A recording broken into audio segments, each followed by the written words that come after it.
Welcome back, everybody. So this is how we're going to start off the ride today. I don't know how well this is going to pick it up, but I live here. Storms are here. They're going to get me sometime today, but we're going to go ride down here because there's no rain. And we're not going to ride up here.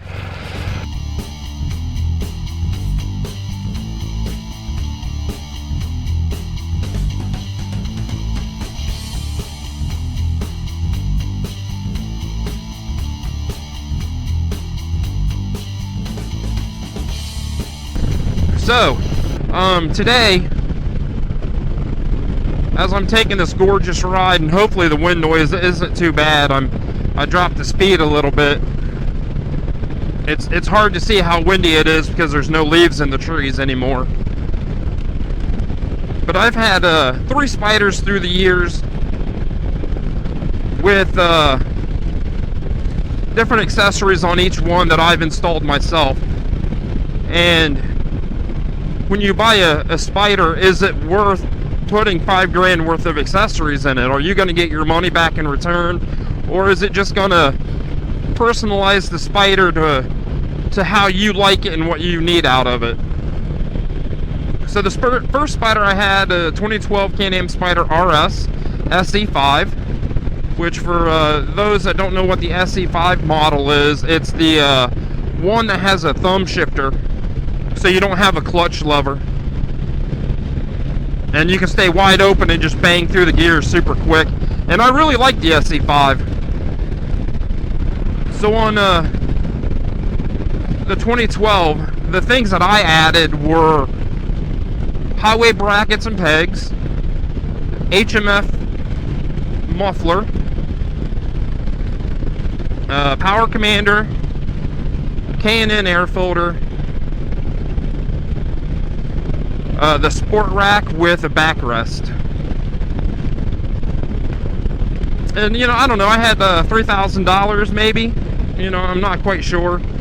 It's been too many years ago, seeing how it's almost 2018.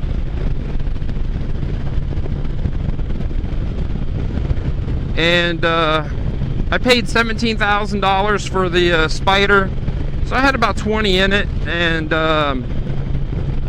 when I traded it in, I got 19 and a half for, or not 19 and a half, I got 9,500 for it. So those accessories didn't get me anything, to be honest with you, even though it made the Spyder more comfortable for me, and I made it what I wanted, because I love performance modifications, and putting that pipe on it and the power commander on it, oh my goodness, it really opened that Spyder up, and I had a lot of fun with it.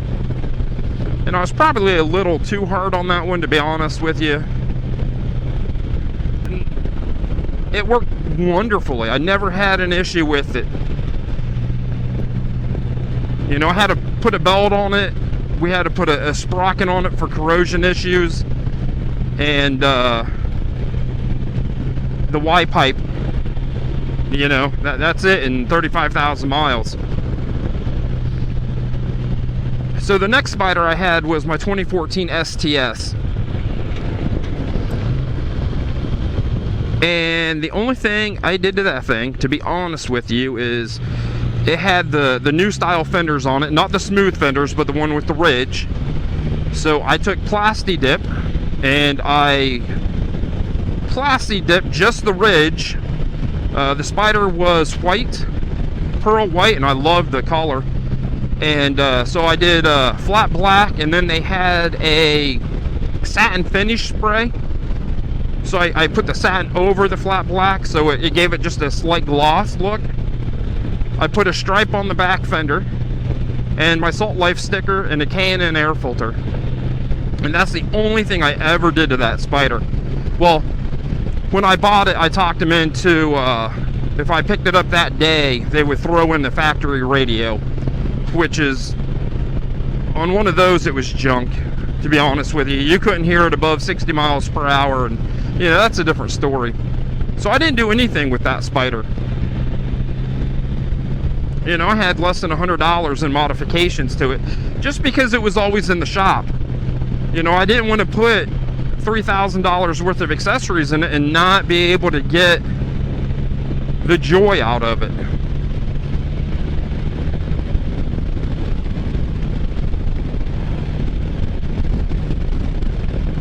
So now we come to this Spyder, and you guys have to understand, I have never ever kept a Spyder longer than 2 years. You know, the RS just wasn't comfortable. We wanted to do more touring, and the RS was fine, you know, for 100 miles, 150 miles, and then I just got too sore on it. And you know, a new seat probably would have fixed it. But, you know, the RS was more their sport model, and it was awesome for ripping around corners. That thing handled awesome. You know, you could really bite in and throw that thing around however you wanted. So that's why we got rid of that and we went to the STS. You know, it had the cruise control, it had a better seat on it, even though the seat wasn't that great. You know, it had factory floorboards, the adjustable windscreen, the factory radio that I installed. And I really liked that Spyder, and I still really like the idea of the STS, because you had a lot of wind protection. It was a good little touring bike. But I didn't want to put any money in it because the 2 years I had it, you know, it spent 6 months in the shop, so I knew whatever I put into that thing, not only would I not get my money back out of it, but I wouldn't even be able to enjoy the modification. You know, so we never got a backrest for the wife, which limited, you know, our trips on it. So I was not, and it's so sad that, you know, you spend $23,000 on something and you can't get the enjoyment out of it. You know, I bought a Can-Am Spyder so I could get out and ride and enjoy new places and experience new things, and you know, this is the closest thing you can get to two wheels, and I like that lifestyle. I like being able to load up enough clothes for a few days and going down to the Smoky Mountains, and you know, or just traveling anywhere. It's a very unique experience to do on a motorcycle.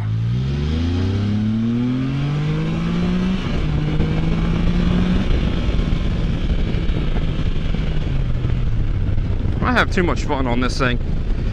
So to me, it wasn't worth spending any money on that STS. You know, I knew I wouldn't get the return on my investment. You're not going to buy a Can-Am Spyder and make any money on it. You know, so for the 2 years I had that,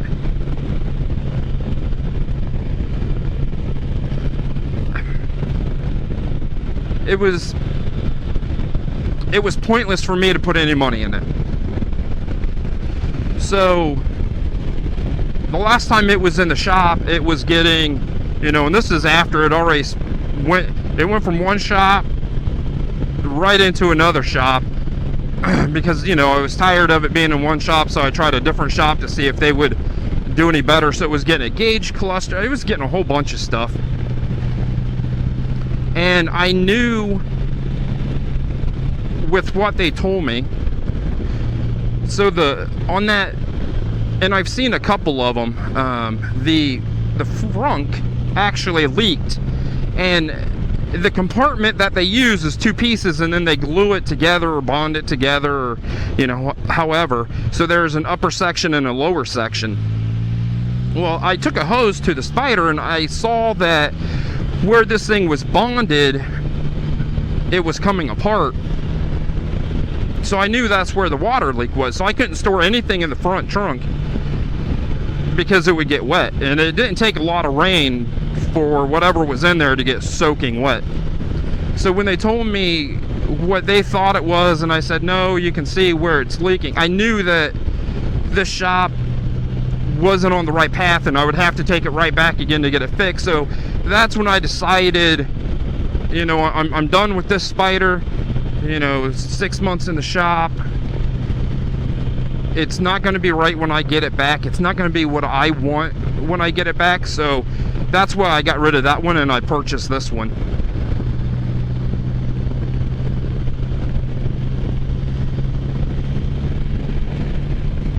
So we've had this one, I don't know, 15 months, something like that. 38,000, 39,000 miles. And I really like this Spyder. And I don't know how long I'm going to keep this one yet, but I'm not afraid to throw some money at this. This month, you know, we're gonna try to get the 2-up shock, just to make it a little bit more comfortable. We're going to either look at, for the wife, I use an Air Hawk, and I'm pretty happy with the Air Hawk with this seat. So we're going to look at getting a gel pad for the wife to see if that makes her a little bit more comfortable. I have the backrest, the non-adjustable backrest. I got the Blue Ridge windscreen. I've got the Shad saddlebags on this. I got the Shark 1000 watt 4-speaker Bluetooth radio, and I made it mine, and I'm very happy with it. You know, this is why you buy a Can-Am Spyder, or you go buy a Goldwing, or you buy your Harley Softail, or you know, your little Honda CB, or you know, your dirt bike. But I know if I put whatever I put in this, I'm not going to see it on the other end when I trade it in for eventually an RT, probably.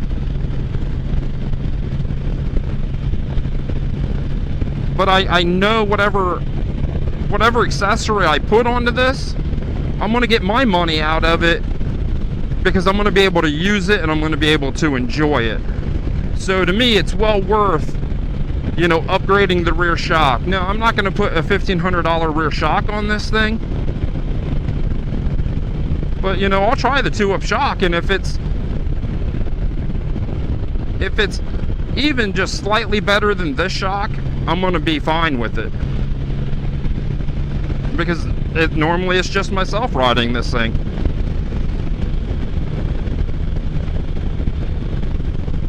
So if you're new to Can-Am Spyder and you're looking to buy a Spyder, you're not going to get your return on investment if you only keep it a couple years and trade it in, or you know, when you go to trade it in, you know, you're going to lose.